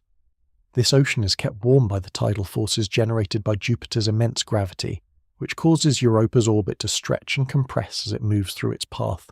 This constant deformation generates heat, which likely prevents the ocean from freezing solid and may even create the necessary conditions for life to thrive in its depths. The existence of this subsurface ocean makes Europa one of the most intriguing places in the solar system when it comes to the potential for extraterrestrial life. Tidal forces not only influence the internal structure of moons like Europa, but they also play a crucial role in the stabilization of planetary rotations. Earth, for example, has a relatively stable axial tilt, thanks in large part to the gravitational pull of the moon. The moon's gravity acts as a stabilizing force, preventing Earth's axis from wobbling too dramatically. Without this stabilizing influence, Earth's climate could become much more erratic, with drastic shifts in temperature and weather patterns over long periods. Similarly, the tilt of Mars has been somewhat stabilized by its moons, although not to the same degree as Earth's. The importance of moons in stabilizing planetary rotations is particularly evident when we consider planets with multiple moons, such as Jupiter and Saturn, where the interactions between multiple moons can help maintain a planet's axial tilt over time. The role of moons extends beyond just their gravitational effects on their parent planets. Moons are also important laboratories for studying the history and evolution of planets themselves. Because moons are often considered frozen in time, with surfaces that remain relatively unchanged for billions of years, they offer a valuable record of the early history of their parent planets and the solar system as a whole. By studying the surface features, geological activity, and chemical composition of moons, scientists can learn about the processes that shape the parent planet and the surrounding planetary system. For example, Titan, Saturn's largest moon, is a world unlike any other in the solar system. Titan is the only moon with a thick atmosphere, which is primarily composed of nitrogen, methane, and hydrogen. Titan's surface is cold, with lakes and seas of liquid methane and ethane, a stark contrast to Earth's water-based climate. Titan's atmosphere, along with the complex chemistry that takes place on its surface, provides scientists with a unique opportunity to study prebiotic chemistry, the types of chemical reactions that could have led to the development of life on Earth. Titan's study helps us explore what other planets or moons in the universe might be capable of supporting life, or at least the conditions necessary for it to begin. Similarly, Ganymede, one of Jupiter's moons, offers valuable insights into the history of its parent planet and the early solar system. Ganymede is the largest moon in the solar system, even larger than Mercury, and it has a magnetic field which is unique among moons. This magnetic field suggests that Ganymede has a molten core, much like Earth's, which implies that the moon has experienced some form of geological activity in its history. The presence of a magnetic field also indicates that Ganymede's interior was once hotter and more active than it is today, and studying this moon can help scientists understand the internal evolution of moons and planets in the outer solar system. Moons like Europa, Titan, and Ganymede provide us with more than just a window into their own histories. They also offer clues about the formation and evolution of their parent planets. For instance, the study of Europa's subsurface ocean might tell us about the processes that created similar environments on Earth, and Titan's thick atmosphere provides important information about how atmospheres develop on planets with no significant magnetic fields. Understanding these moons helps us piece together the puzzle of how planets form, evolve, and interact with their moons over time. Moons can also help us understand the conditions that might support life. The study of moons with subsurface oceans like Europa, Enceladus, and Ganymede could offer clues about the potential for life beyond Earth. These moons may harbour environments that could support microbial life, and studying them helps us refine our search for life on other worlds. In fact, moons like Europa and Enceladus are among the top targets for future space missions designed to search for extraterrestrial life. The scientific value of moons goes beyond their ability to reveal information about their own worlds. Moons are key to understanding the formation of planetary systems. When we observe the different types of moons in the solar system, we can infer a great deal about the processes that lead to the creation of planets and their satellites. Some moons, like Europa and Ganymede, may have formed from the same material as their parent planets, while others, like Triton, were likely captured by their planet's gravity. This diversity of moons provides clues about the early stages of the solar system and the interactions between planetary bodies as they formed and evolved. As we continue to explore the solar system, the role of moons in planetary evolution becomes ever more apparent. These fascinating objects are not only vital to the stability and habitability of their parent planets, but also serve as key laboratories for understanding the history of planetary systems. Whether through the study of subsurface oceans, thick atmospheres, or unique magnetic fields, moons offer us a unique perspective on the processes that have shaped the solar system and could provide insights into the possibility of life elsewhere in the universe. By studying moons, we gain a deeper understanding of planetary dynamics, the conditions that support life, and the processes that have shaped the worlds we see today. The exploration of moons is a vital part of our broader quest to understand the solar system's formation and the potential for life beyond Earth. In recent decades, the search for planets beyond our solar system, known as exoplanets, has become one of the most exciting frontiers in astronomy. The discovery of thousands of these distant worlds has opened our eyes to the incredible diversity of planetary systems in the universe, and has led us to wonder how our own solar system compares to the countless others scattered across the galaxy. While our solar system is just one example of how a planetary system can form and evolve, the vast number of exoplanetary systems suggests that there are many ways planets can take shape and orbit their stars. Exoplanetary systems are similar to our own, in that they consist of planets that orbit a central star. However, the variety among these systems is striking. Some exoplanets are similar in size to Earth, while others are far larger or smaller. Some exoplanets orbit close to their stars, while others are far from their stellar companions. There are even systems where planets orbit multiple stars, like in the case of circumbinary planets. The discovery of these diverse systems challenges our assumptions about planetary formation and evolution, and it raises exciting possibilities for finding new types of habitable worlds. One of the key breakthroughs in the discovery of exoplanets came with the launch of NASA's Kepler Space Telescope in 2009. Kepler's primary mission was to search for Earth-like planets orbiting stars in the habitable zone, the region around a star where liquid water could exist on a planet's surface. Kepler used a technique known as the transit method, where it observed the small dip in light that occurs when a planet passes in front of its star. This technique allowed scientists to detect exoplanets by monitoring the brightness of stars over time. When a planet crosses in front of its star, it temporarily blocks a small portion of the star's light, creating a telltale dip that Kepler could detect. The work of Nathalie Batalha, a key researcher in the Kepler mission, was instrumental in analysing the data collected by the telescope. Through her work, Batalha and her team were able to identify thousands of exoplanets, many of which were located in their stars' habitable zones. These discoveries confirmed that Earth-like planets are relatively common in the galaxy, and that the potential for life in the universe is far greater than we previously imagined. Batalha's contributions to the field helped to shape our understanding of exoplanets, and paved the way for future missions aimed at studying these distant worlds in even greater detail. One of the most exciting discoveries in the field of exoplanets is the existence of super-Earths. planets that are larger than Earth, but smaller than Neptune. Super-Earths have become a major area of interest for astronomers because of their potential for habitability. While these planets are not identical to Earth, they may have the right conditions for life, especially if they reside in the habitable zone of their star. The larger size of super-Earths suggests that they could have a thick atmosphere, liquid water, and possibly even a strong magnetic field, all of which are important for supporting life as we know it. The discovery of these planets has raised exciting questions about how common habitable environments might be in the universe, and whether such planets could support life forms similar to those on Earth. The discovery of Earth-like planets, particularly those in the habitable zone of their stars, has profound implications for our understanding of life in the universe. If we find planets that are similar to Earth in terms of size, composition, and distance from their stars, it could suggest that life could arise on those planets under the right conditions. However, the search for Earth-like planets is still in its early stages, and astronomers are just beginning to study the atmospheres and surface conditions of these distant worlds in detail. The James Webb Space Telescope, set to launch in the coming years, will be able to study the atmospheres of exoplanets in unprecedented detail, helping to determine whether they have the necessary ingredients for life, such as water, carbon dioxide, and methane. The discovery of potentially habitable exoplanets raises important questions about the future of humanity. As our planet faces environmental challenges, the idea of expanding beyond Earth to other habitable worlds becomes more appealing.